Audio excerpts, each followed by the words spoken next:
అవసరం లేదు, ఆపి రీసౌండ్ వస్తుంది, మీకు వస్తుంది. ఏదైతే అవసరం లేదో ఆపేసి ఒక 5 నిమిషాలు పాటు మంచిది. ఈ సమయంలోని ఒక 10 నిమిషాలు సమయము అనుకూలంగా ఒక 10 నిమిషాలు మనము వాక్యానుసారంగా వాక్యాన్ని మనం చర్చించుకుందాం. శ్రద్ధ కలిగి ఉండండి. 10 నిమిషాలు కూడా ఖచ్చితంగా మీరు ప్రజెన్స్ లో ఉండాలన్నమాట. ఇక్కడే ఉండాలి. మీ ఆలోచన అన్నీ కూడా మనకి ఇక్కడే ఉండాలి. రాత్రి సమయం ముందు మమ్మీ డాడీ చెప్పారు వాక్యం నువ్వే చెప్పాలన్నప్పుడు 2 days నుంచి ప్రిపేర్ అవుతున్నాను. వాక్యం చెప్తున్నప్పుడు మాత్రం, వాక్యం ప్రిపేర్ అవుతున్నప్పుడు మాత్రం మీరు నమ్మరు, దేవుడు భలే ఇంట్లిస్తుంటాడు.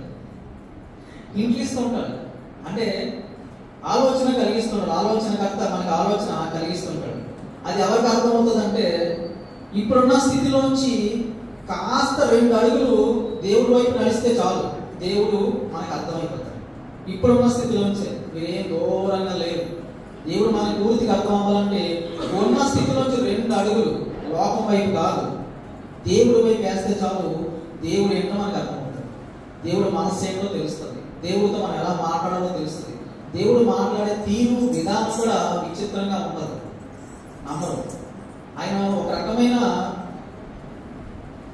విధానాన్ని వాడుతున్నాడు మాట్లాడడానికి, మనుషులతో మాట్లాడడానికి. ఒకప్పుడైతే నేరుగా దేవదూతలతో ముఖాముఖిగా అన్ని విధాలుగా మాట్లాడే దేవుడు ఈ రోజుల్లో ఈ కడవరి కాలంలోని ఒక విచిత్రంగా మాట్లాడతాడు. ఎవరైతే ఆయన స్వరం వింటారో వాళ్ళు ఆయన పిల్లలు అంటారు. మంచి మాట చెప్తారు దేవుడు, నా గొర్రెలు నా స్వరము వింటాయి, నేను కాపరి, నేను వారిని ప్రొటెక్ట్ చేస్తాను. దావీదు మహారాజు కాపరిగా ఉన్నప్పుడు ప్రొటెక్ట్ చేసేవాడు అన్నమాట. ఏదైతే తన బాధ్యత, ఒక 100 గొర్రెలు ఉంటే ఒక సింహం వచ్చి ఒక చిన్న గొర్రెని ఆ రోజుకి సరిపడి తిరగబడలేని, యుద్ధం చేసే శక్తి లేని చిన్న గొర్రెల్ని చూస్తాయి. ఏం తెలుసా, క్రూరమృగాలు, అలసిపోయినవి, ముదిరిపోయినవి, అవి వేటాడు. చిన్నది ఇట్టంటే పట్టుకుని వెళ్ళిపోవడానికి, పరిగెట్టడానికి ఈజీగా ఉండే చిన్నది దొరికితే అది పట్టుకెళ్ళిపోతున్నప్పుడు దావీదు మహారాజు కానీ నిజమైన కాపరి కానీ ఏం చేస్తుందో తెలుసా, తన ప్రాణం పట్టుకెళ్ళిపోతున్నట్టు వెలవెలలాడి మందంతా విడిచిపెట్టి ఆ ఒక్క గొర్రె పిల్లను పట్టుకునే వరకు ప్రశాంతంగా ఉండడు. అతని నిజమైన కాపరి. తెలుసండి, నిజమైన కాపాడుకున్న లక్షణం ఏంటి తెలుసా? పోన్లే ఒకటే కదా, పోనీ దాంతో ఫైటింగ్ ఎందుకు, పోనీ నన్ను కొట్టచ్చు, నన్ను గేరచ్చు, పొరపాటు నన్ను చంపేయచ్చు, నో, ఆలోచనలు ఏమీ రావు. సొంత బిడ్డ, సొంత ప్రాణం వెళ్ళిపోతున్నట్టు ఫీల్ అయ్యి ఆ ఒక్క గొర్రె పిల్లని కాపాడే నేచర్ ఎవరికి ఉంటుందో వాళ్ళే నిజమైన కాపరి. ఆ కాపరిలో మన యేసు రక్షకుడు మొట్టమొదటి స్థానం. అంతే, మరి అందరూ తిరిగిలేదు. నీ ఒక్కల కోసం ప్రాణం పెట్టమన్నా పెట్టేస్తాడు. తెలుసండి, మీ ఒక్కల కోసం ప్రాణం పెట్టమన్నా పెట్టేస్తాడు. అది అర్థం అవ్వాలంటే మనం ఉన్న స్థితిలోంచి 2 అడుగులు దేవుని వైపు ఆలోచన చేస్తే చాలు. ఒక్క 2 అడుగులు చాలు. దేవుడు మనకు బాగా అర్థమవుతాడు. ఈ లోకం ఇంకా బాగా అర్థమవుతుంది. ఈ లోకంలో జరుగుతున్నది ఏంటి, మనం ఏం చేస్తున్నాం, మన పాత్ర ఏంటి, దేవుడు మనతో ఎలా మాట్లాడుతాడు, అంతా కూడా అర్థమవుతుంది. ప్రార్థన మనం కళ్ళు మూసుకుని ఎప్పుడు చేస్తూ ఉంటాం. ఎందుకు అలా చేస్తుంటాం? ప్రార్థన కళ్ళు మూసుకుని ఎందుకు చేస్తుంటాం చెప్పండి ఎవరైనా? ప్రార్థన కళ్ళు మూసుకుని ఎందుకు చేస్తాం అంటే నేను చెప్తాను. మొట్టమొదటిగా ఏకాగ్రత వస్తుంది. ఎందుకంటే సమస్త కార్యాలకి కూడా మూలము నేత్రమే. అది చూసి ఒకటి చూసిందంటే దానికి సంబంధించి 100 రకాల ఆలోచనలు రప్పిస్తుంటుంది మెదడులోకి. ఒక ఫ్యాన్ తిరుగుతుంది, అది చూసిందంటే దాని ద్వారా ఎన్నో ఆలోచనలు, ఎన్నో ఫైల్స్ మూవ్మెంట్ అవుతాయి. మళ్ళీ మీరు ఫోకస్ పెట్టే వరకు కూడా ఆ ఫైల్స్ క్లోజ్ అవ్వవు. అందుకే మనం కళ్ళు మూసుకుంటే మొత్తం 99% దరిద్రం పోతుంది. తెలుసా? కళ్ళు మూసుకుని ప్రార్థన చేస్తే 99% కట్ ఆఫ్ అయిపోతుంది. అప్పుడు 1% నీకు నువ్వు జాగ్రత్త చెప్పుకోవాలి, తప్పదు. 100% దేవుడు నీకు ఎప్పుడు కూడా సపోర్టు ఇవ్వమన్నా ఇవ్వడు. 5 కులకరాలు నువ్వే ఏరుకోవాలి, ఒక రాయి నువ్వే పట్టుకోవాలి, ఒక రాయితో నువ్వే కొట్టాలి. అంతేగాని ఆ రాయి కూడా ఆయనే తీసుకుని ఆ రాయితో ఆయనే కొట్టేసి నీకు క్రెడిట్ ఇస్తే నీకేమొస్తుంది? నో, నువ్వు చిన్నది చెయ్యి, నువ్వు చిన్నది చెయ్యి. దేవుడు నీకు అనంతమైన సంతోషాన్ని ఇస్తాడు, అనంతమైన భాగ్యాన్ని ఇస్తాడు, అనంతమైన సంవత్సరాలు ఉండే తగ్గట్టి పరలోక రాజ్యాన్ని నీకు ఇస్తాడు. కొద్దిగా చెయ్యి, ఉన్న దాంట్లోంచి ఇంకొంచెం. సరిపోలేదండి దేవుడికి. దేవుడు ఎలా మాట్లాడతారు తెలుసా? కళ్ళు మూసుకుని ప్రార్థన చేస్తున్నారు కదా, కళ్ళు మూసుకుని వాక్యం అంటే వీళ్ళు బాగా ఎక్కుతుందేమో అన్న ఆలోచన ఇచ్చాడు దేవుడు. ఇంతవరకు ఎవరో చెప్పుకుంటారేమో, నేను అలాగే అనుకుంటాను. నేను మాట్లాడిన చాలా విషయాల్లోని ఎక్కడ వినింది కాదు, ఎవరో చెప్పింది కాదు, ఎవరికి రాకపోవచ్చు, వీటి ఎలా వస్తున్నాయి అనిపిస్తుంటారు. కళ్ళు మూసుకుని నిద్రపోకుండా మళ్ళీ భలే దొరికింది కదా ఛాన్స్. నైటే డ్యూటీ చేసాం, నైటే వ్యాపారం చేసాం, నైటే గిన్నెలు తోముకున్నాం, ఇదంతా సర్దుకున్నాం, కళ్ళు మూసుకుందాం, ఇంకా అదే గంట సేపు కొనుక్కోవాలి తీద్దాం అన్నట్టు.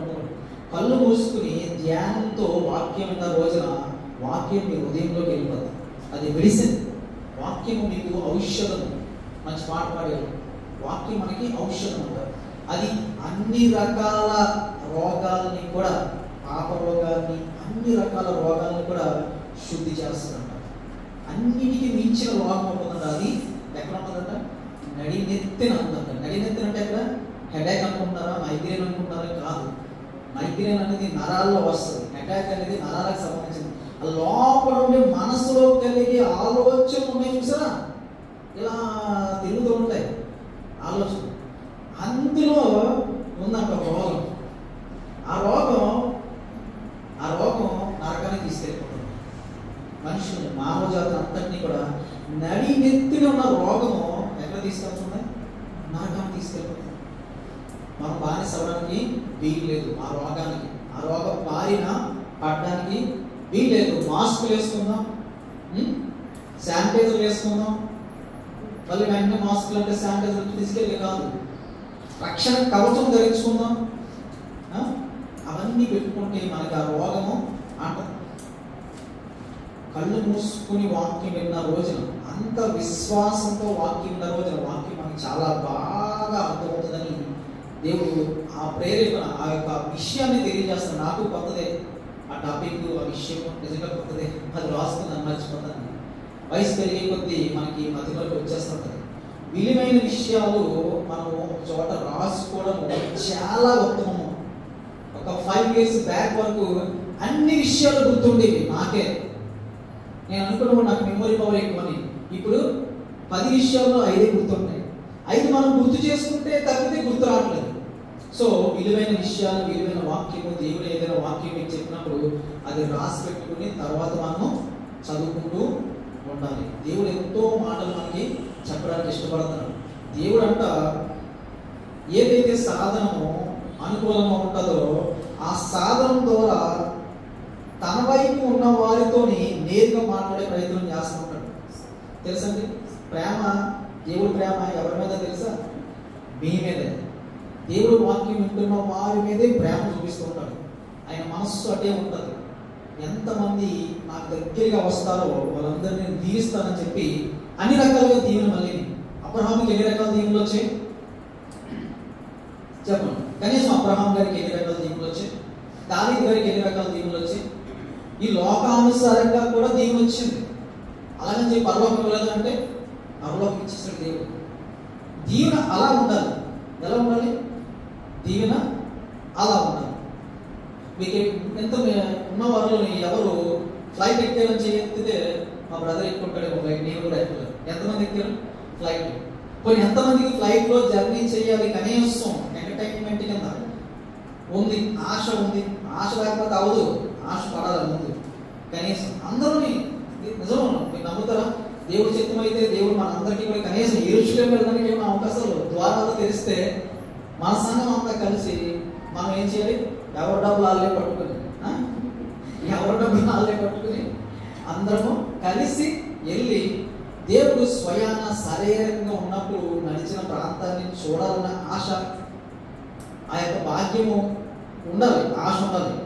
కొంతమంది అంటారు ఎరుషలేములో ఏముందలేమో. ఫిజికల్గా ఈ భూమిని సృష్టించిన, సర్వాన్ని సృష్టించిన దేవుడు అంట ఫిజికల్గా ఒక మనిషి రూపంలో వచ్చి నడిచిన ఏరియాని కనీసం చూడాలి. మన జీవితంలోని ఖచ్చితంగా ఒక్కసారైనా చూద్దాం. డబ్బుల కోసం ఏమో ఆలోచన చేయొద్దు. భారము దేవుడి మీద మోపండి. పరిస్థితులు, ఆర్థికపరమైన సహాయాలు దేవుడు ఇస్తాడు. ఆశ నెరవేరుతుంది. ఆశపడండి, గట్టిగా ఆశపడండి. ఏంటి? గట్టిగా ఆశపడండి, అయిపోతుంది. దేవుడు మనం దీవిస్తాడు. దేవుడు మనకి తోడై ఉన్నాడు. ఎల్లవేళలా కూడా దేవుడు మనకి తోడై ఉంటాడు. 800 కోట్ల ప్రజల్లోని క్రైస్తవులు దాదాపుగా సకానికి మించి ఉన్నారు. దేవుడు ఫోకస్ 800 కోట్ల మీద ఉంటుంది, కానీ ప్రత్యేకమైన స్థానము క్రైస్తవుల మీద ఉంటుంది. అందులో మీరు నేను కూడా వచ్చేస్తాం. దేవుడికి మరొక పని అంటే ఏమి లేదు, మన మీద ఫోకస్ పెడతాడు. అబ్రహాం మీద ఫోకస్ పెట్టాడంట. ఎందుకు? అబ్రహాం సంతతిని హెచ్చించాడంట. ఎందుకు? పరలోక రాజ్యంతో పాటు ఈ లోక సంబంధమైన ఆస్తిని ఇచ్చాడు. ఎందుకు అంటే ఒక స్పెషల్ క్వాలిటీ అబ్రహాంలోని మనం చూడగలుగుతున్నాం. స్పెషల్ క్వాలిటీ ఏంటంటే ఒక 2 అడుగులు దగ్గరగా ఉన్నాడు అంతే దేవునికి. అందరూ మామూలుగా ఉన్నారు. ఒక 2 స్టెప్స్ ఆలోచనలో కొద్దిగా ఉన్న ఆలోచన, ఉన్న భక్తికి 2 అడుగులు ఇంకొంచెం దగ్గరగా వెళ్తే చాలు, మొత్తం మీరు పరలోక రాజ్య అనుభవాన్ని, ఆనందాన్ని ఇక్కడే చూస్తారు. గొప్ప కార్యాలు చేస్తారంట. దేవుడి మీద విశ్వాసం ఉంచిన జనులంట పెద్ద పెద్ద కార్యాలు చేస్తారంట, గొప్ప కార్యాలు చేస్తారంట. అది సామాన్యులే, కానీ వారి హృదయంలో వారు నిర్ణయం చేసుకున్న విశ్వాసం ఉందో చూసారా, అది సామాన్యమైనది ఏం కాదు. అది ఏ కార్యమైనా చేస్తుంది. దానికి భూమి మీద ఉన్నది ఏది అడ్డు రాదు. విశ్వాసానికి మించిన ఆయుధం మనకి ఏమి లేదు. మీరు ఏదైనా అనుకోండి, విశ్వాసంలో కాస్త గట్టిగా అనుకోండి అంతే. కాస్త గట్టిగా విశ్వసించండి దేవుడి మీద. దేవుడు ఏం చేస్తాను అన్నాడు? గొప్ప ఘనమైన కార్యాలు మీ చేత చేయించడానికి సిద్ధంగా ఉన్నాడు. ఒక వాక్య భాగం చదువుకొని మనం ముందుకు సాగుదాం.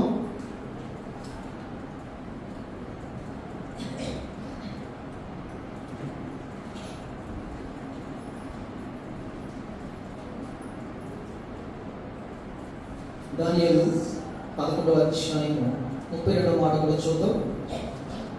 దానియేలు 11:32.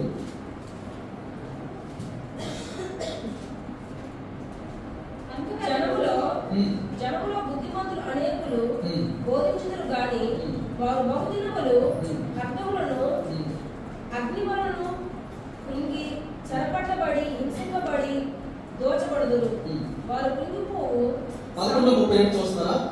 తన దేవుని వారు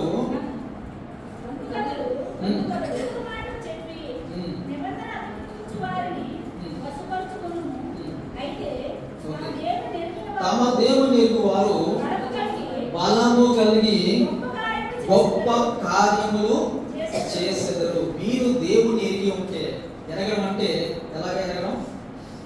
ఎరగడం అంటే ఎలాగండి? ఎరగడం అంటే ఎలాగో తెలుసండి? ఎరగడం అంటే దేవుని యొక్క స్వరాన్ని వినే స్థాయిలో మనం వెళ్ళడమే ఎరగడం. దేవుడు పిలిచినప్పుడు ఆయన మాట మనకి వినబడిందంటే దేవుడు మనం ఎరిగినట్టే. మనం పిలిచినప్పుడు దేవుడు పలుకుతున్నాడు అంటే దేవుడు మనము ఎరిగినట్టే, మనకు దేవుడు సహాయము చేస్తున్నట్టే. అలాంటి వారు అంట ఏం చేస్తారు? గొప్ప కార్యములు, బలము కలిగి గొప్ప కార్యములు చేస్తారు. అబ్రహాం ఎంత గొప్ప కార్యాలు చేశారండి? ఎన్నో గొప్ప కార్యాలు అబ్రహాం చేత దేవుడు చేయించుకున్నాడు. ఎందుకు అంటే విశ్వసించారంట. విశ్వసించారు. ఒక 3 వచ్చారు, ఆతిథ్యం స్వీకరించారు. నెక్స్ట్ ఇయర్ కల్లా మీకు ఒక బాబు పుడతారని చెప్పినప్పటికీ సారా గారి వయసు ఏమో 99. చెప్పండి, అబ్రహాం గారి వయసు 100 సెంచరీ కొట్టారు. అప్పుడు మాట్లాడుతున్నారు. దేవుడు ఏమంటాడు తెలుసు? నెక్స్ట్ ఇయర్ కల్లా మీకు పిల్లలు పుడతారంటే ఫస్ట్ ఇద్దరికి అనుమానం వచ్చింది. అనుమానం అంటే ఎలా సాధ్యము, ఎలా సాధ్యం అన్న క్వశ్చన్ తర్వాత అబ్రహాం నిలబడిపోయాడు. సారా బొంకింది. సారా ఏమో తెలుసా? నవ్వింది. ఎందుకు నవ్వుతావు అంటే నేనేం నవ్వలేదు అనేస్తాను. వెంటనే నో ఒప్పుకోవాలి, సారీ అని చెప్పాలి కనీసం, అంతేగా? సారీ అని చెప్పాలి. సారీ అని చెప్తే బాగుంటుంది. కొన్ని కష్టాలు తగ్గదు, కాస్త ఇబ్బందులు, ఇంట్లో గొడవలు, ఫ్యామిలీ రిలేషన్లో కష్టాలు తగ్గునేమో అనుకుంటున్నాను నేను. చాలా కష్టాలు వచ్చాయి సారానికి తెలుసా? ఆటల ద్వారా వాళ్ళకి మనస్పర్ధాలు, ఆవిడ చిన్న చూపు చూడనట్టు ఫీల్ అవ్వడం. ఆవిడ చూసిందో లేదో తెలియదు కానీ ఈవిడ ఫీల్ అయిపోతుంది, నన్ను చిన్న చూపు చూసింది, నన్ను పట్టించుకోవట్లేదు, నేను ఇప్పుడు తగ్గిపోయాను, తనకే విలువ వచ్చేస్తుంది. ఇవన్నీ కూడా విశ్వసించి ఉంటే ఆ సారాకి ఎదురు కాకపోనేమో. కానీ అబ్రహాము ఇది ఎలా సాధ్యం అని కూర్చొని వేసుకున్నాడు. ఏం చేస్తాడు? ఇది ఎలా సాధ్యం? అప్పుడు ఇట్ ఈస్ పాసిబుల్. అయితే ఓకే, వెంటనే అనుకున్నాడు, నాకు ఎవరైతే ప్రామిస్ చేశారో అతను ఏదైనా చేయడానికి సమర్థుడు కదా. మరి ఎందుకు ఈ క్వశ్చన్ వచ్చింది? ఈ క్వశ్చన్ ఎందుకు రేజ్ అయింది? నో, నేను బిలీవ్ చేస్తాను, 100% బిలీవర్స్ ఉంచుకోవడానికి చెప్పి వెంటనే గట్టిగా నిర్ణయం తీసుకున్నట్ట. ఎప్పుడు 23లో ఉన్నప్పుడు కాదు, 30లో ఉన్నప్పుడు కాదు, 35లో కూడా కాదు. ఎప్పుడైతే సాధ్యం కాదో అప్పుడంట గట్టిగా నమ్మాడంట. ఎలా అవుతుంది అంటే నిజంగా అవుతుంది. ఎప్పుడు సాధ్యమైనప్పుడు కాదు. నేను మీకు 10 రూపాయలు ఇస్తానంటే మీరు నమ్ముతారు. నేను మీకు 10 కోట్లు ఇస్తానంటే నో, నాట్ పాసిబుల్. ఎక్కడ అవుతుంది? మీకు తెలిసిపోతుంది. ఎక్కడ అవుతుంది? మీరు ఒక్కనే ఒక్కరు, నమ్మరు. కానీ మీరు నమ్మాలి. అబ్రహాం చేసింది అదే. ఏంటి? ఏ స్థాయి? అతనుకున్న స్థాయి ఏంటి? అతనుకున్న చేసిన ప్రామిస్ ఏంటి? ఇవన్నీ చూసుకుంటే అబ్రహాం క్వశ్చన్ వేసుకున్నాడు. ఎలా పాసిబుల్ అవుతుంది? తన మీద తను క్వశ్చన్ వేసుకున్నాడు. కానీ బిలీవ్ మాత్రం ఎక్కడ పెట్టాడండి? దేవుడి మీద మాత్రం నమ్మకము ఉంచుకున్నాడు. ఉంచుకుని ఒకటే నమ్మాడు, ఎస్ జరిగే అవకాశము 100% ఉంది, 99% కాదు. ఎందుకంటే నాకు ప్రామిస్ చేసిన వ్యక్తులు సామాన్యమైన వ్యక్తులు కాదు. వాళ్ళు గొప్ప శక్తులు, వారు భగవంతు స్వరూపులు, భగవంతులు అంటే ఫిజికల్ గా దేవుడికి ఆతిథ్యం ఇచ్చి, దేవుని దేవదూతలకి ఆతిథ్యం ఇచ్చి, వారు దేవుని చేత పంపడిన వాక్యాన్ని, ప్రామిస్ ని, వాగ్దానాన్ని ఏం చేశాడు? అబ్రహాము అవకాశం లేనప్పుడు, నమ్మడానికి ఏ ఛాన్స్ లేనప్పుడు, జీరో పాసిబిలిటీ, కేవలం జీరో పాసిబిలిటీ ఉన్నప్పుడు అబ్రహాము 100% నమ్మాడు. సో మనం కూడా ఏదైనా కష్టం వచ్చినప్పుడు, ఒక సవాల్ వచ్చినప్పుడు, ఒక ఛాలెంజ్ వచ్చినప్పుడు మనకు అవకాశం ఎప్పుడూ ఉండదు. అప్పుడు అబ్రహాం మన హృదయంలోకి రావాలి. అబ్రహాం మన హృదయంలోకి వచ్చి ఏం చేయాలి? ఒక్కసారిగా అబ్రహాం ఎలాంటి విశ్వాసం వచ్చింది, ఎలాంటి పరిస్థితుల్లో అబ్రహాం నమ్మారంటే అవకాశం ఏమీ లేదు. బంధింపబడిన స్థితిలో ఉన్నప్పుడు, అవకాశం లేనప్పుడు మనం ఏం చేయాలి? దేవుడి మీద ఒక్కసారిగా పూర్తి స్థాయిలో మనము విలువ పెట్టుకోవాలి. అప్పుడు ఆ కార్యం నీ జీవితంలో జరుగుతుంది. ఎంత చక్కగా జరుగుతుంది అంటే ఆశ్చర్యకరంగా జరుగుతుంది, అద్భుతకరంగా జరుగుతుంది. మరొక వాక్యం చదువుకుని ముందుకు సాగుదాం. ఆదికాండము 18:9 నుంచి 1-2 మాటలు చదువుకుందాం. ఆదికాండము 18:9 నుంచి 2 మాటలు. వారతనితో ఎక్కడున్నదని అడగగా అతడు అదిగో గుడారంలో ఉన్నదని చెప్పాను. అందుకు ఆయన మీదటి కాలమున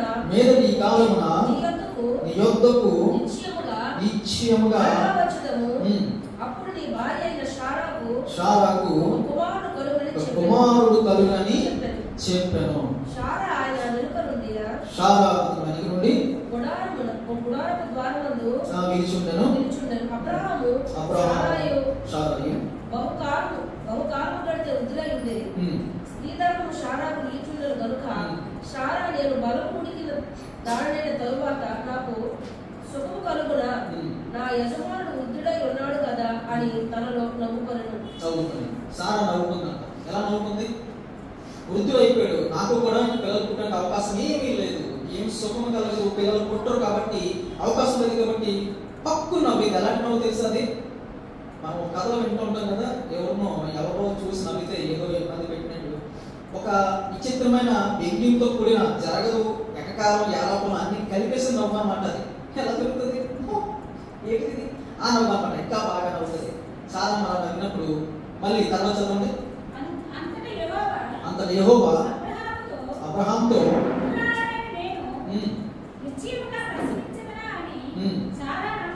సారా నవ్వనేలా? యెహోవాకు అసాధ్యమైనది ఏదైనా కలదా?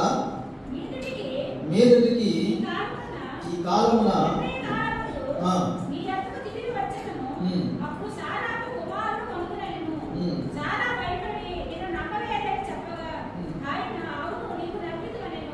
సరిపోతుంది.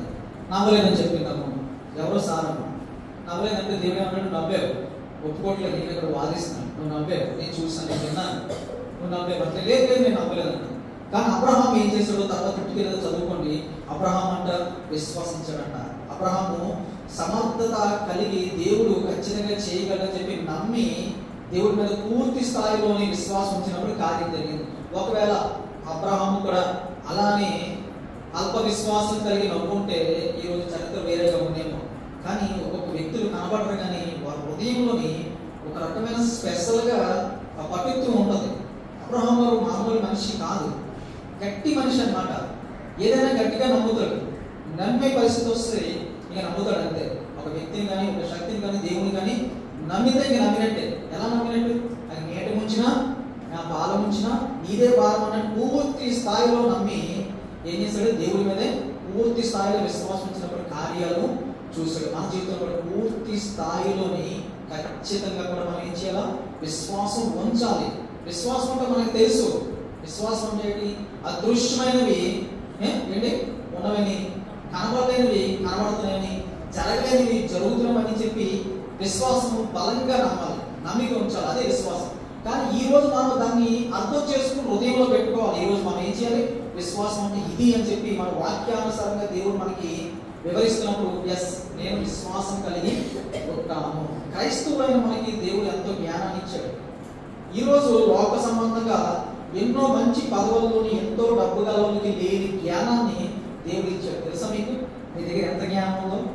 మీ దగ్గర ప్రపంచానికి మించిన జ్ఞానం ఉంది. ఆ విషయం మీకు తెలియదు. ఎలా చెప్తున్నారు అనొద్దు, అలా అనకూడదు. ఎలా చెప్తున్నారు కాదు, ప్రపంచం అంతా ఎటు వెళ్తుందో, అజ్ఞాన దశలో వెళ్తుంది, ఎటు వెళ్తుందో, ఏం ఆలోచన చేస్తుందో, ఏ పని చేస్తుందో పిచ్చి జనంలాగా అందరూ చేస్తున్నప్పుడు మనం మాత్రం ఏం చేస్తాం? శ్రద్ధ కలిగి దేవుడి వైపు ఏదైతే శాశ్వతంగా మనల్ని నిలబెట్టగలుగుతుందో దాని వైపు నడుస్తున్నామంటే ఇదే జ్ఞానం. ఇది ప్రపంచంలో ఎవరి దగ్గర దొరుకుతుంది? ఎక్కడ దొరకదు. దేవుడి శక్తి దేవుడి వాక్యంలో ఉంటుంది. దేవుడి వాక్యం అర్థం చేసుకున్న దేవుడి మనుషుల్లో దేవుడి శక్తి పనిచేస్తుంది. ఆ శక్తి ఎంతో బలంగా ఉంటుందన్న. అది విశ్వసించగలుగుతుంది, కార్యాలు చేయగలుగుతుంది, ఎన్నో గొప్ప ఘనకార్యాలు కూడా సాధించగలుగుతుంది. అది నిత్య జీవం వరకు మనం నడిపిస్తుంటుంది. క్రైస్తవులను మనం ఇంకొద్దిగా మనం రిక్వెస్ట్ చేసేది ఏంటంటే ఇంకొంచెం 2 స్టెప్లు దేవుడి వైపు ఖచ్చితంగా మనము ఆలోచన చేయవద్దులే. ఒక 2 స్టెప్లు ఎక్కువ వద్దు, ఒక 2 స్టెప్స్ ఉన్న స్థితిలో నుంచి దేవుడి వైపు మనం ఆలోచన పెంచాలి. 2 స్థాయిలు పెంచాలి. పెంచితే దేవుడు ఏం చేస్తాడు? మనల్ని గొప్ప కార్యాలు చేసేటట్టుగా చేస్తూ ఉంటాడు. 2 ఏళ్ళు ఎంతండి? ఎవరైనా చెప్తారా? 2 ఏళ్ళు 4 ఏం 3.5 కాదా? 2 ఏళ్ళు 4 నుంచి తల్లి చెప్పేసి 3.5 కాదా? ఎందుకు కాదు? 3.35, 3.45, 3.95 చెప్పచ్చుగా. 2 ఏళ్ళు 4 ఎందుకు? యాక్యురేటీ ఎలా ఉంటుందో దేవుడి దగ్గర కూడా మనం యాక్యురేటీ మెయింటైన్ చేయాలి. 2 ఏళ్ళు 4 ఎలాగో 3.5, 3.5 కాదో 2 ఏళ్ళు 4 ఎలాగో దేవుడి దగ్గర కూడా మనం అంతే పెర్ఫెక్ట్ గా ఉండగలిగిన రోజున మనలో మనకు తెలియకుండా విశ్వాసం బలపడుతుంది. అది మనల్ని మంచి మార్గం వైపు నడిపిస్తుంది. అంటే పంచువాలిటీ, యాక్యురసీ, పర్ఫెక్ట్నెస్ ఉండాలి. ఎగ్జాక్ట్గా దేవుడితో మాట్లాడాలంటే దేవుడితో మాట్లాడాలి. ఎగ్జాక్ట్గా మనం పాట పాడాలంటే పాట పాడాలి. ఎగ్జాక్ట్గా ప్రార్థన చేయాలంటే ప్రార్థన చేయాలంటే దాని మీదే ఫుల్ ఫోకస్ పెట్టాలి. 2 ఏళ్ళు 4 అంతే. దేవుడితో నాకు ఈ సంబంధం ఉండాలి, దేవుడితో ఈ సంబంధము ఎగ్జాక్ట్గా ఉండాలి. 2 ఏళ్ళు 4 ఎలాగైతే ప్రపంచవ్యాప్తి నమ్ముతుందో అలాంటి సంబంధం, పర్ఫెక్ట్ రిలేషన్ మెయింటైన్ చేయాలి దేవుడితో. 2 ఏళ్ళు 3.5 మన క్రైస్తవులందరూ ఎక్కడ ఉన్నారు తెలుసా? 3 దగ్గర 3.5 దగ్గర ఉన్నారు. 2 ఏళ్ళు 3.5 అంతే. ఎగ్జాక్ట్గా 2 ఏళ్ళు 4 లాగా దేవుడితో సంబంధం లేదు. మన జీవితము దేవుడితోని పర్ఫెక్ట్ రిలేషన్ మెయింటైన్ చేయాలి. అది 2, 2, 4 అంతే. అలా ఉండాలి. ఇక ఎవరితో అయినా సరే అంత యాక్యురేటీ మెయింటైన్ చేయకపోయినా తప్పేం కాదు. కానీ దేవుడితో మాత్రం ఏం చేయాలి? యాక్యురేటీ 100%, 2:2 అంతే, 4. దేవుడికి నాకు పర్ఫెక్ట్ రిలేషన్ ఉన్నది, పర్ఫెక్ట్ సంబంధం ఉన్నది అని మీరు బిలీవ్ చేయాలి అంతే. ఇంకెవరితో మీరు ఆడే సంబంధం ఉన్నా సరే మీకు వచ్చి నష్టం ఏమీ లేదు, కష్టం ఏమీ లేదు. ఏమన్నా ఇబ్బంది పెడితే తిడతారో, కొడతారో, లేకపోతే డబ్బులు నష్టం చేస్తారో, తొలగ నష్టం లేదు. క్రైస్తవులకి మొట్టమొదటిగా దేని మీద డిపెండ్ అయి ఉండాలి? పరలోకం వైపు మొదటి ఫోకస్ ఉన్నప్పుడు, ఈ లోక సంబంధంగా వచ్చి అన్ని కూడా చాలా చిన్న అయిపోతాయి. ఎన్నోసార్లు దేవుడు మనతో మాట్లాడుతాడు. మీ ఫోకస్, మీ గోలు, మీ గమ్యము పరలోకం అయితే, అందుకే దేవుడు మంచి మాట చెప్తాడు, నా నీతిని, నా రాజ్యాన్ని మొదట వెతకండి, తర్వాత మీరు వెతుకుతున్నాయన్నారు చూసారా? ఇప్పుడు మీరు వెతుకుతూ దేనికోసం వెతుకుతున్నారో అవన్నీ మీకు ఫ్రీ అంటారు దేవుడు. మనం ఏం చేస్తాం? ఏదైతే ఫ్రీయో దానికోసం మాత్రం మనం చాలా వెచ్చిచ్చేస్తాం. సమయాన్ని, కాలాన్ని, బలగాన్ని, డబ్బుల్ని వెచ్చించేస్తాం. అవన్నీ మీకు ఫ్రీ. మీరు ఏదైతే వెతుకుతున్నారో, ఏదైతే దేని వెనకాల పడుతున్నారో, ఏదైతే ఉంటే మాకు మంచి సెటిల్మెంట్ అవుతుంది అనుకున్నారో అంతా మీకు ఫ్రీ. మీకు ఫ్రీ అంటున్నది ఏమో, మీకు ఫ్రీ, అవన్నీ మీకు నేను అనుగ్రహిస్తాను. కానీ మీ ఫోకస్ ఎక్కడ ఉండాలి? మొదట దీనిని రాజ్యాన్ని వెతకాలి. దేవుడి రాజ్యం, పరలోక రాజ్యం మన ఫోకస్ ఉండాలి. నీతిగా బ్రతకాలని ఫోకస్ ఉండాలి. ఎలా పడితే అలా బ్రతికితే దేవుడి రాజ్యం మనం చేరుకోవడానికి అవకాశం లేదు. 2 వేలు 3 అయిపోతుంది. దేవుడు ఒప్పుకోడు. 2 వేలు 4 అని చెప్పాలి. నువ్వు అలా బ్రతకాలి. అప్పుడు నీకు అలవ చేస్తావు. 2 వేలు అంతా 4 వేలు. అప్పుడే నీ జీవితము పరలోక రాజ్యం వైపు ప్రయాణిస్తున్నాడు. 2 వేలు 3, 3 30, 3 2 వేలు 4. మరొక వాక్యం చదువుదాం. మత్తయి సువార్త 8వ అధ్యాయం 10వ మాట కూడా చూద్దాం.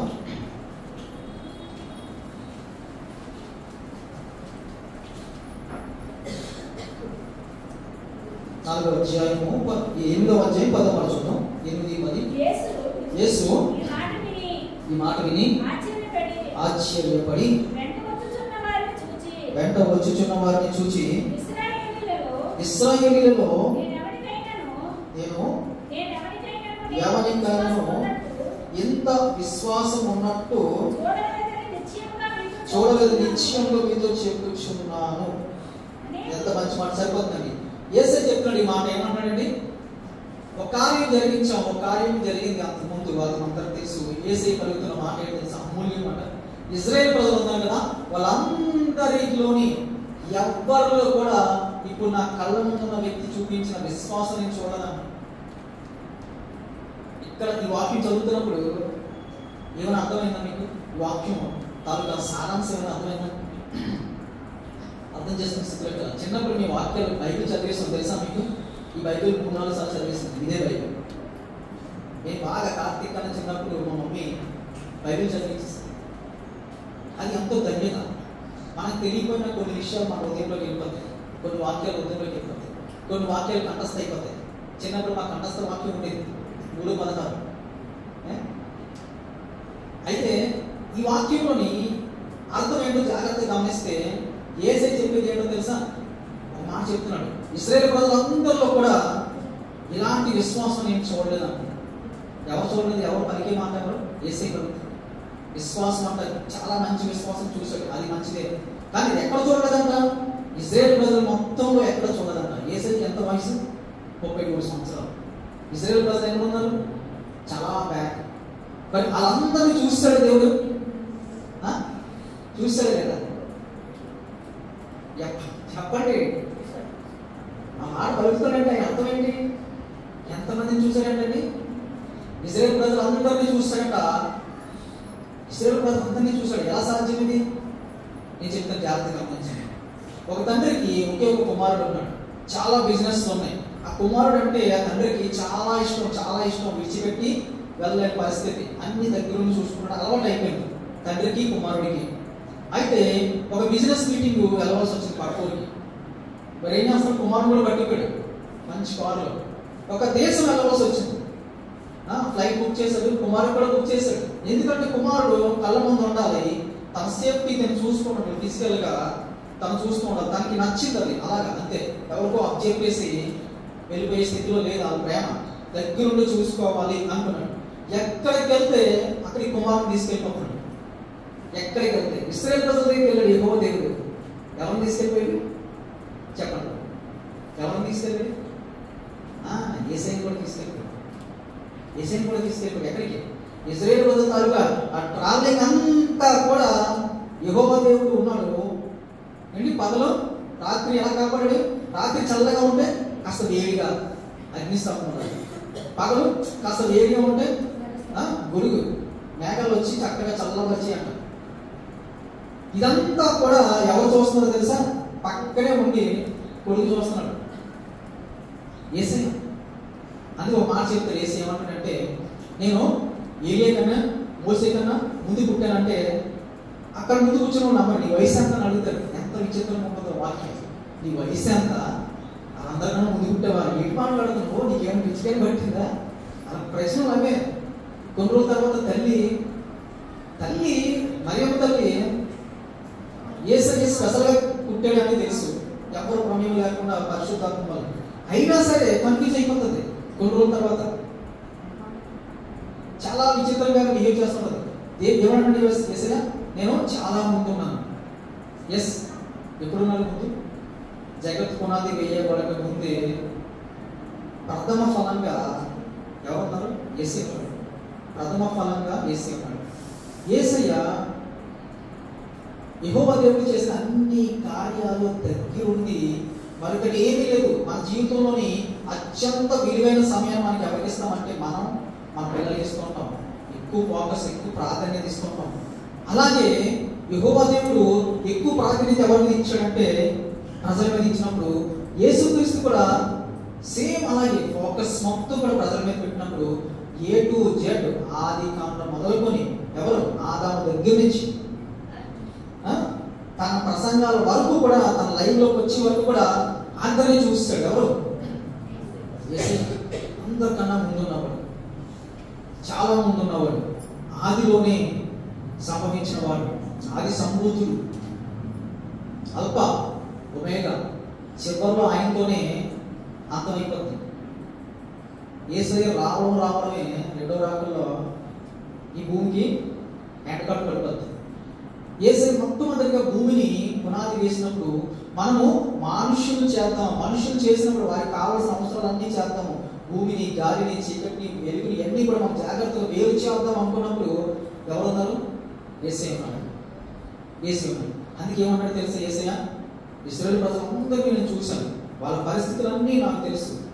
తిండి కావాల్సిన తిండి పెట్టాడు దేవుడు, నా తండ్రి. మాంసం కావాలి మాకు అని చెప్పి మోకినప్పుడు, మేము బానిసగా ఉన్నప్పుడు మేము అక్కడ మాంసం తినేవాళ్ళం, ఇక్కడ మాకు మాంసం లేదన్న ఉత్తికే అక్కడెక్కడ మాంసం పెట్టేవాడు. కరోరాజు హింసలు పెట్టేవాడు. చాలా బానిస బతుకుల్లో ఉన్న మనుషులు ఇక్కడికి వచ్చిన తర్వాత అవకాశం దొరికింది, ఫ్రీగా ఇచ్చేంత దొరకగానే మాకు అక్కడ 50,000 శాలరీ ఇచ్చేవాడు. ఉత్తికే 10,000 శాలరీ. అక్కడ 10,000 శాలరీ, కొత్త జాబ్ కలిగానే అక్కడ 50,000 శాలరీ అని చెప్తే ఈయన 80,000 ఇవ్వడం మొదలెట్టు. కొత్త యజమాని ఏం చేస్తాడు? 80,000 ఇచ్చింది. ఎందుకంటే పాత కంపెనీలో 50,000 అంట, ఉత్తికే అక్కడ 10,000. ఎక్కడ 10,000 అని చెప్తే 20,000 ఇస్తారని చెప్పేసి 50,000 అని చెప్తే అక్కడ తెలియదు, అక్కడ దొరికేవాళ్ళం. అక్కడే బాగుంటుంది. ఏం బాగుంటుంది? అక్కడే బాగుంటే రోదన కలిగి ప్రార్థన చేస్తారు వాళ్ళం, ప్రాధాయపడి కింద పడి దొర్లి యేసయ్య దేవుడిని అడగాలి కదా, అక్కడ బాగుంటాయి. ఉత్తుకే అక్కడే బాగుంటుందంటే దేవుడి కోపం వస్తుంది. దేవుడికి తెలీదా? అక్కడ చూసి వాళ్ళకి ఆహారం పెట్టినప్పుడు వ్యతిరేకించారట. కడుపు నిండగానే ఏం జరుగుతుందండి? పాపం వైపు ఆలోచన వస్తే మనిషికి కడుపు బాగా నిండగానే, కడుపు నిండుతుంది 1 year పాటు అని క్లారిటీ రాగానే దారులు పాపం వైపు వెళ్తాయి. ఆలోచన 1 year పాటు మనకి టెన్షన్ లేదు అని ఆలోచన ఎప్పుడు వచ్చిందో పాపపు మార్గాల వైపు ఆలోచన వెళ్తాయి. ఆలోచన వైపు మనిషి నడుస్తాడు. కళ్ళు చూసిందల్లా కొనాలనిపిస్తుంది. సగం మనిషిని పాడు చేసింది కళ్ళే. చూసిందల్లా కావాలి, చూసిందల్లా అనుభవించాలి, చూసిందల్లా నా దగ్గరికి వచ్చేయాలి. ఆ వస్తువు, ఆ క్లిప్పు, ఆ ఫోను, ఏది పడితే అదే కళ్ళతో చూసి. నేను అనుకుంటాను గుడ్డోళ్ళకి అన్ని పాపలు జరగడానికి అవకాశం లేదు. గుడ్డోళ్ళు ఉంటారు కదా, వాళ్ళు ఏం చూస్తారు, వాళ్ళు ఏం తెలుసు? చిన్నప్పటి నుంచి అంతా బ్లాక్ కలరే. వాళ్ళకి రెడ్ అంటే ఎలా ఉంటుందో కూడా తెలియదు. మధ్యలో పోయినప్పుడు కాదు కళ్ళు. చిన్నప్పటి నుంచి కళ్ళు లేని వాళ్ళకి గ్రీన్ కలర్ ఎలా ఉంటుందో తెలియదు. మనం ఎక్స్ప్లెయిన్ చేసిన గ్రీన్ ఎలా ఉంటుందంటే ఏం తెలుసు? అడిగి ముందు తెలియదు. అలాగే కళ్ళు మూసుకుని గుడ్డు వల్లగా ఇజ్రాయేల్ ప్రజలందరూ బిహేవ్ చేసిన విషయాలన్నీ కూడా యేసయ్య దగ్గర చూశాడు. చూసి ఒక కార్యం చేసినప్పుడు, ఒక విశ్వాసం చూసినప్పుడు ఒక సాక్ష్యం ఇస్తున్నాడు. నేను చూసిన ఇశ్రాయేలు ప్రజలు ఉన్నారు కదా, అక్కడ ఎక్కడ ఇలాంటి విశ్వాసం నేను చూడలేదు. వచ్చినప్పుడు అడగలేదు కదా, అది నీకెలా తెలుసు అందరూని? నువ్వు మొన్న కదా పుట్టావు, అక్కడ చెక్కలతో ఏదో పెట్లు అవి చేసుకున్న దగ్గర పుట్టావు, నువ్వేంటి అదేదో మాట్లాడుతున్నావు అని ఇప్పుడు విశ్వాసాన్ని ఎవరు కూడా అనుమానించలేదు. యేసయ్య చెప్పింది కార్యాలు చూస్తున్నప్పుడు ఆయనకి స్పెషల్గా చూడడం మొదలెట్టారు మనుషులు. ఈ కార్యాలు చూసి చూసి చూసి చెప్పండి, మనసు ఏమైపోలే ఏసైకి? పాపంతో నిండిపోయిన మనుషులు చేసే కార్యాలు చూసి చూసి, పాపం చూసి చూసి చూసి మనసు ఏమైపోవాలి చెప్పండి ఎవరైనా? మనసు విరిగిపోవాలి. కానీ మన ఏసై ఏమైందో తెలుసా? మనసు కరిగిపోయింది. తెలుసా మీకు? ఎప్పుడు? ఇశ్రాయేలు ప్రజల కాలంలోని తండ్రితో ఉన్నప్పుడు వీళ్ళు చేస్తున్న పాప వేషాలన్నీ చూసి చూసి చూసి చూసి మనసు ఎరగొట్టుకుని వైరాగ్యం కలిగి మనుషుడికి నాకు ఏ సంబంధం లేదు కట్టప్ప చెప్పి చెప్పవలసిన టైంలోని ఏసై ఏం చేయాలి తెలుసా? మనుషుడిని ఇంకా ప్రేమించడం మొదలుపెట్టాడు. మనసు కరిగిపోయి ఏం చేశాడు తెలుసా? భూమి మీదకి నేను వెళ్తాను, నేను ప్రయత్నం చేస్తాను, నా ప్రాణం పోయినా పర్లేదు, ప్రాణం ఇవ్వడానికి వెళ్తాను. వారి హృదయాల్లోని ఇప్పుడు చూసిన పాపాన్ని నేను ఏం చేస్తాను? అంతం చేస్తాను. పాపాన్ని జయించే శక్తిని నేను వాళ్ళకి ప్రదర్శిస్తాను, వాళ్ళకి నేను ప్రసాదిస్తానని చెప్పి పాపాన్ని జయించి నిలబడి, వారికి మోడల్గా నిలబడి తర్వాత పాపాన్ని జయించే శక్తిని ఇచ్చాడు యేసయ్య. అంత మంచోడండి. అలాంటి మంచి ప్రేమ ఎక్కడ చూడగలుగుతామంటే లేదు. ఒక 10 సార్లు మనకి ఎవరైనా ఇబ్బంది పెడితే, 10 సార్లు తిడితే, 10 సార్లు గొడవలాడితే వాళ్ళతో మనం దోస్తి కట్ చేస్తాం. 10 సార్ల తర్వాత దేవుడు మరి కాస్త ఎఫెక్ట్గా ముందుకు వచ్చాడు, ఎఫెక్ట్గా ప్రేమ చూపిస్తున్నాడు, ఇంకా ప్రేమ చూపిస్తున్నాడు. అప్పుడు కలిగింది రెవల్యూషన్ వచ్చింది. తెలుసా మనుషుల్లో? ఆ రెవల్యూషన్ నుంచి పుట్టిన చిన్న చిన్న మొక్కలమే మనం. తెలుసా మీకు విషయం? ఆ రెవల్యూషన్ అప్పుడు రాకపోతే ఈ మొక్కలన్నీ మోడల్ అయిపోయి ఎక్కడికి వెళ్ళిపోతాయి? నిత్యము కాలానికి వెళ్ళిపోనేమో ఈ మొక్కలన్నీ. ఇప్పుడు పచ్చగా చిగురిస్తున్న మీరు నేను కూడా ఒకప్పుడు దేవుడు రెవల్యూషన్ చేయకపోతే, ప్రేమను ప్రదర్శించి ప్రయత్నం చేయకపోతే మనందరం ఏమైపోతామండి? నిత్య నరకంలోకి వెళ్ళిపోతాం. దేవుడు ఎంత ప్రేమమయుడు. అప్పుడు రెవల్యూషన్ ఈరోజు నీకు నాకు రక్షణ ఇచ్చింది, ఎప్పుడు మర్చిపోకూడదు. అప్పుడు వారు చేసిన కష్టము ఈరోజు మనకి వాక్యాన్ని అందించింది. వాక్యము, ఈ బైబిల్ అనేది ఇది ఎక్కడ తీసుకెళ్తా తెలుసా మనల్ని? మీరు నమ్మడానికి అవకాశం లేదు. మీకు ₹1,00,000 ఇస్తుంది లేదు తర్వాత విషయం. మిమ్మల్ని పరలోకానికి తీసుకెళ్తాం. ఈ బైబిల్ ఎలా తీసుకెళ్తుంది అనకూడదు. ఇంట్లో పుస్తకాలు చాలా మంది వీడియోలు చూస్తున్నారు, వెనకాల పుస్తకాలు ఉంటాయి, 20-30 పుస్తకాలు. అవన్నీ చదివితే జ్ఞానం అయిపోతారు. పుస్తకాల్లో ఎంతో జ్ఞానం ఉంటుంది. ఒక జీవితము 60 సంవత్సరాలు బ్రతికిన తర్వాత ఒక మనిషికి ఒక కన్క్లూజన్ వస్తుంది. ఏమొస్తుందండి? మీ జీవితం 30లో ఉన్నారు, 20లో ఉన్నారు, 50లో ఉన్నారు, 60లో ఉన్నారు, మీకు కన్క్లూజన్ వస్తుంది. జీవితం అంటే ఏంటి కన్క్లూజన్ వస్తుంది. ఆ కన్క్లూజన్లో ఒక పుస్తకం రాస్తే అది మనం చదివితే మనకి ఈ వయసులోనే ఒక మంచి క్లారిటీ వస్తుంది, ఒక జ్ఞానం వస్తుంది. అలాగే 10 జీవితాలు మనం చదివితే మన జీవితం ఎలా ఉంటుందో బంగారం అయిపోతుంది. కానీ వాక్యం చదివితే ఈ లోక సంబంధంగా కాదు, బంగారు లోకానికి తీసుకెళ్ళిపోతాయి. ఎక్కడ తీసుకెళ్తుందండి? బంగారు లోకానికి మనల్ని అంత శక్తి గల వాక్యాన్ని దేవుడు మనకి చేతిలో పెట్టాడు, ఇంట్లో పెట్టాడు, విరివిగా ప్రదర్శిస్తున్నాడు. ఇలాంటి సమయంలో మనం ఏం చేయాలి? విశ్వాసుల కింద ఒక 2 స్టెప్పులు దేవుడి వైపు మనం ఆలోచన పెంచాలి. ఉన్న స్థాయి నుంచి ఒక 2 స్టెప్పులు, 2 మెట్లు ముందుకెళ్తే మనము బంగారు లోకానికి వెళ్తాము. అదేవిధంగా అబ్రహాము పొందిన విశ్వాసంతో కూడిన ఆశీర్వాదం, ఈ లోక సంబంధమైన ఆశీర్వాదం, నీతిని వెతికినప్పుడు ఈ లోక సంబంధమైన ఆశీర్వాదము ఊరికి నీకు క్రియ ఇస్తానన్నాడు దేవుడు. నువ్వు కష్టపడక్కర్లేదు, నువ్వు దానికోసం ఏమీ ప్రయత్నాలు చేయక్కర్లేదు, కింద మీద ఇంకేంటి పడక్కర్లేదు, మోసం చేయక్కర్లేదు, ఏమి చేయక్కర్లేదు. ఈ లోక సంబంధమైన అవసరాలన్నీ కూడా నీకు అనుగ్రహించబడతాయి. ఎంత మంచి వాక్యం ఇచ్చాడు దేవుడు. అర్థం చేసుకోవడంలో ఉంటుంది, గ్రహించడంలో ఉంటుంది. టీచర్ పాఠం ఒకటే చెప్తుంది, ఒక్కసారి చెప్తుంది. కూర్చున్న వాళ్ళు ఒక్కొక్కరికి ఒక్కొక్కలాగా అర్థమవుతుంది. అందులోంచి స్టేట్ ఫస్ట్ ఒకటి వస్తారు, ఫెయిల్ అయిపోతారు 35 రాకుండా. అదే పాఠాలు, అదే ఫీజు, అదే క్లాస్ రూమ్, కానీ 35 రావాడికి. ఎక్కడ తేడా వచ్చింది? టీచర్లో కాదు, దేవుళ్ళలో కాదు. అది గ్రహించే శక్తి, దాని తగ్గట్టుగా మన బ్రతుకులు మార్చుకునే శక్తి మనలో ఉండాలి. వాక్యం వింటున్నప్పుడు దాన్ని గ్రహించడము, దానికి తగ్గట్టుగా మనం ఎప్పటికప్పుడు మార్చుకుంటూ వెళ్ళిపోవాలి. ఉదయం నేను ఈ షర్ట్ ఇది ఇస్త్రీ చేసి ఉందా లేదో చెప్పండి. ఈ వైట్ షర్ట్ ఇస్త్రీ కలిగి ఉందా లేదా? లేదు అమ్మా చెల్లమ్మా, నేను చెప్తాను చూడండి. ఇది నేను స్వయాన పొద్దున్నే తలస్నానం చేసి ఇస్త్రీ చేసుకున్నా, కానీ ఎలా కనబడుతుంది? కాస్త నలిగినట్టు ఉంది. ఇది తగిలించి చూస్తున్నాను, తగిలించి ఇంట్లో చూస్తున్నాను. చూస్తున్నాను, దైవవుతున్నాను చూస్తున్నాను. వెంటనే దేవుడు ఒక ఆలోచించాడు, ఇప్పుడే కదా ఇస్త్రీ చేసుకున్నాం, ఒక్క అరగంట గంటకి మళ్ళీ బుడతల్లాగా అయిపోయిందండి. ఓహో, ఆదివారం వస్తున్నప్పుడు ఇస్త్రీ పట్టలాగే ఉంటుంది పరిస్థితి, మళ్ళీ కొన్ని రోజులు అయిపోయి 2-3 రోజులు అయిపోయి నలిగిపోతుంది. ఏంటి ఈ ఆలోచన లింకప్ చేస్తున్నాడు దేవుడు, అర్థం చేసుకున్నారా? అంటే క్రైస్తవులు చేసే పని ఏంటో తెలుసా? దేవుడి దగ్గర రాగానే వెంటనే మనస్సు మారిపోతుంది, వెంటనే మారిపోతుంది, ఉండిపోదాం అనిపిస్తుంది, నిర్ణయం తీసేసుకుందాం అనిపిస్తుంది. మళ్ళీ లోకంలోకి వెళ్ళగానే 2 రోజులకే జీవితము మడతలు పడిపోతుంది, నలిగిపోయి షట్లాగా అయిపోతుంది. ఒక్కొక్క ప్రసంగాలు బయట వింటున్నప్పుడు, చాలా మంచి ప్రసంగాలు వింటున్నప్పుడు నాకు అనిపిస్తుంది, నేను కూర్చున్నాను, నాకు ఏది రావట్లేదు ఆరాధన చేస్తున్నప్పుడు కానీ, వాక్యం చెప్తున్నప్పుడు కానీ, ఆ జనాలు అంతా కూడా గొల్లు ఏడుస్తూ ఆరాధనలో పాల్గొంటున్నారు, వాక్యం వింటున్నారు. నాకు అనిపిస్తుంది, ఈ స్థాయిలోని అందరూ పరలోకి వెళ్ళిపోతారు కదా. ఎస్, ఉదయం కరిగిపోతుంది, కన్నీళ్ళు వచ్చేస్తుంది, గుళ్ళు బాగుకుని ఆరాధన చేస్తున్నారు, కన్నీళ్ళు ఆగట్లేదు. అది చూసినప్పుడు అందరినీ చూసాను, ఎటు చూసినా పరిస్థితి అదే పరిస్థితి. నేను ఏమనుకున్నాను తెలుసు, ఎన్నిసార్లు అనుకున్నాను, వీళ్ళందరూ పరలోకి వెళ్ళిపోతారు. కానీ దేవుడు వెంటనే తక్కువ మాట్లాడేది ఏంటో తెలుసా? ఆ టైంకేనంట, ఏది అరగంటకేనంట, ఆ గంటకే ఆ ఉదయం కలుగుతుందంట. కలుగుతుంది, నిజంగా కలుగుతుంది. ఆ తర్వాత ఇంటికి వెళ్ళిపోయిన తర్వాత, ఉద్యోగాలకు వెళ్ళిపోయిన తర్వాత, వ్యాపారానికి వెళ్ళిపోయిన తర్వాత మళ్ళీ చల్లారిపోతుంది. ఆ టైంలో నేను ఎన్నిసార్లు ఫీల్ అయ్యానో, వాళ్ళు పరలోకి వెళ్ళిపోతారు. ఎస్, ఎంత మంచి వాళ్ళబ్బా.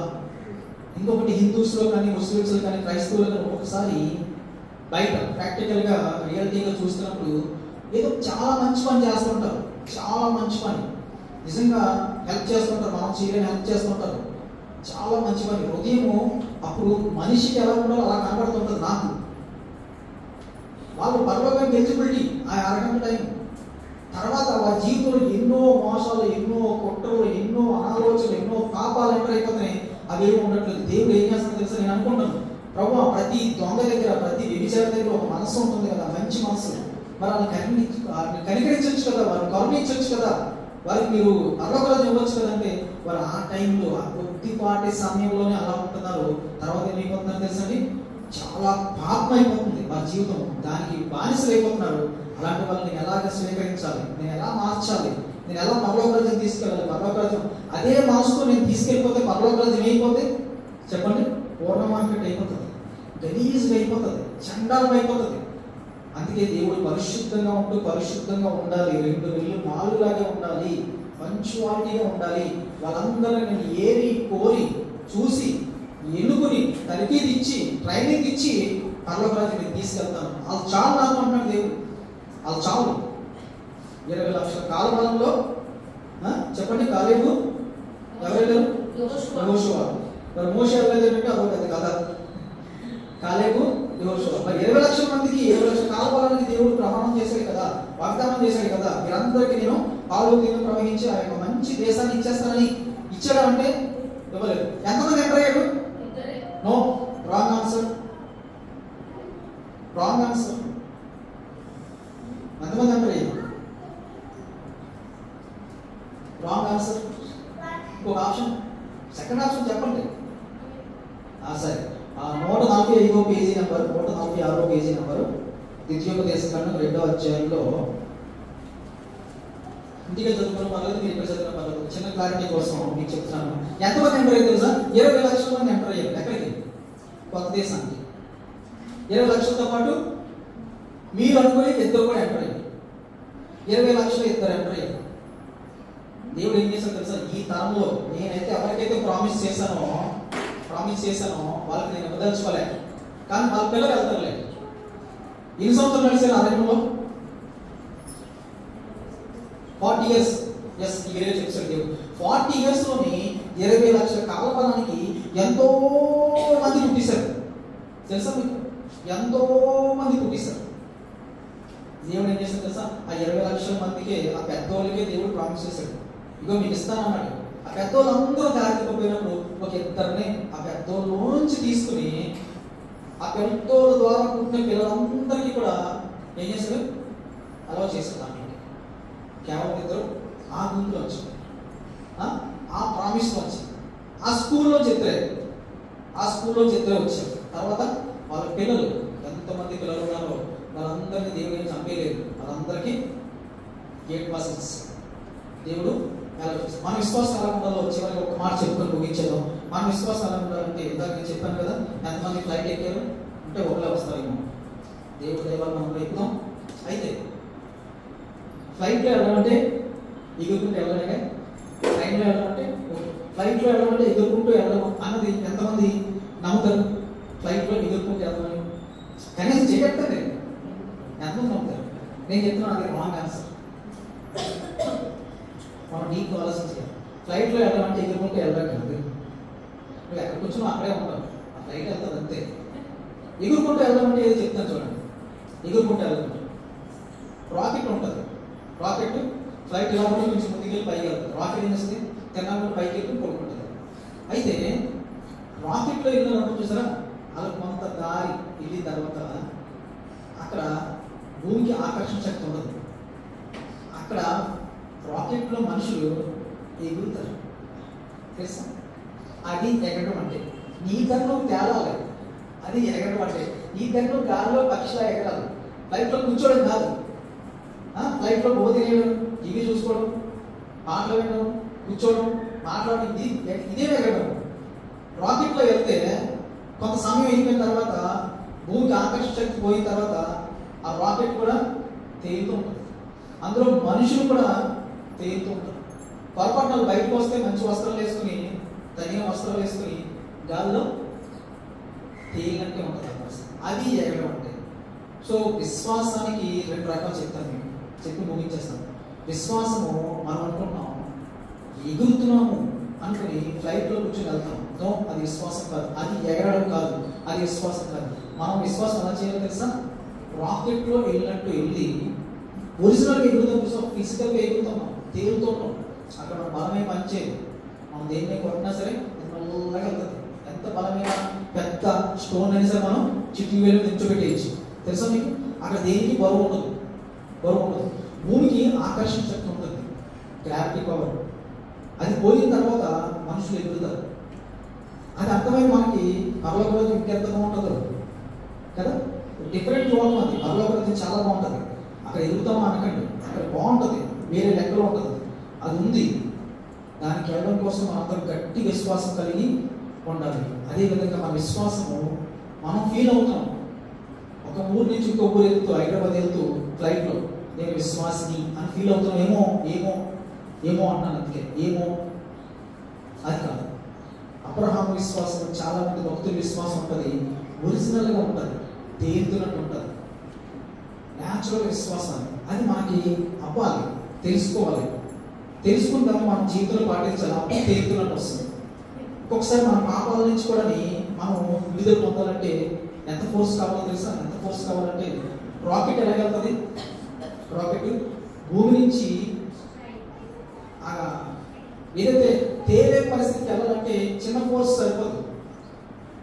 ఇది మన ఫ్లైట్కి ఇచ్చిన ఇంజిన్ తాలూకా ఫోర్స్ చాలు, ఎక్కువ ఫోర్స్ ఉంటేనే అది ఎక్కడికి వెళ్తుందండి, చాలా పైకి వెళ్తుంది. చాలా ఎక్కువ ఫోర్స్ వాడి చాలా పైకి తీసుకెళ్ళి అక్కడ తేలుతుంది. అలాగే కొన్ని పాపాలు మన జీవితంలోని ఫ్లైట్ లాగా ఏమవుతుందంటే ఒక ఊరి నుంచి ఒకరికి, ఊరి నుంచి ఒకటి లాగా కొంచెంసేపు మాట్లాడడం, కొంచెంసేపు అనుభవించడం, ఇలా ఉంటాయి. మనము దేవుళ్ళో విశ్వాసం కలిగి ఉంటే దేవుడు ఏం చేస్తుంది తెలుసా? మనకి రాకెట్ లాంటి శక్తి ఇస్తాడు. అది ఆ పాపాన్ని, ఆ యొక్క వ్యసనాన్ని, ఆ ఆకర్షణ, భూమి యొక్క లోక సంబంధమైన ఆకర్షణను జయించే శక్తి గట్టిగా తీసుకోవాలి. నిర్ణయం ఫోర్స్గా ఉండాలి. అప్పుడు మనం దాని నుంచి విడుదల పొందుతాం. ఆ గురుత్వ ఆకర్షణ శక్తి నుంచి విడుదల పొందుతాం. లేదా మళ్ళీ పట్టుకుంటాం. గట్టిగా ప్రయత్నాలు చేద్దాం, గట్టిగా విశ్వసిద్దాం దేవుడి మీద. కార్యాలు అవే జరుగుతాయి, ఘనమైన కార్యాలు జరుగుతాయి. దేవుడు 20 లక్షల నుంచి ఇద్దరు ఎంచుకున్నాడు. అలాగే ఈ 350 కోట్ల క్రైస్తవుల్లోంచి కనీసం ఒక 100 మందిని ఎంచుకుంటే అందులో నువ్వు నేను వచ్చేయాలి. అలాగే ఉన్నాడు వ్యక్తి. ఎవరు వచ్చేయాలి? మీరు నేను వచ్చేయాలి, అంతే. వచ్చేయాలి అంతే. ఆ పర్లేదు 20 లక్షల కాలం ఎలాగైతే మధ్యలో హతమైపోయిందో అలా మనం ఎక్కడో చోట ఏదో విషయంలో ఏదో పాత్రలో పడిపోయి హతమైపోతే మన జీవితానికి, మన పట్టుదలకి, మన క్యారెక్టర్కి ఏమీ సంబంధం లేదు. అందుకని గట్టి నిర్ణయం తీసుకుందాం, ఫోర్స్గా ప్రయత్నం చేద్దాం, దేనికైనా విశ్వాసం కలిగి ఉందాం. దేవుడు మిమ్మల్ని దీవిస్తాడు.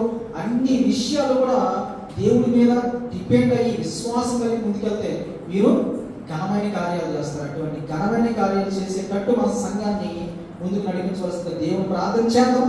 అందరం కళ్ళు మూసుకుందాం. చిన్న ప్రార్థన ప్రభువా, చిన్న ప్రార్థన.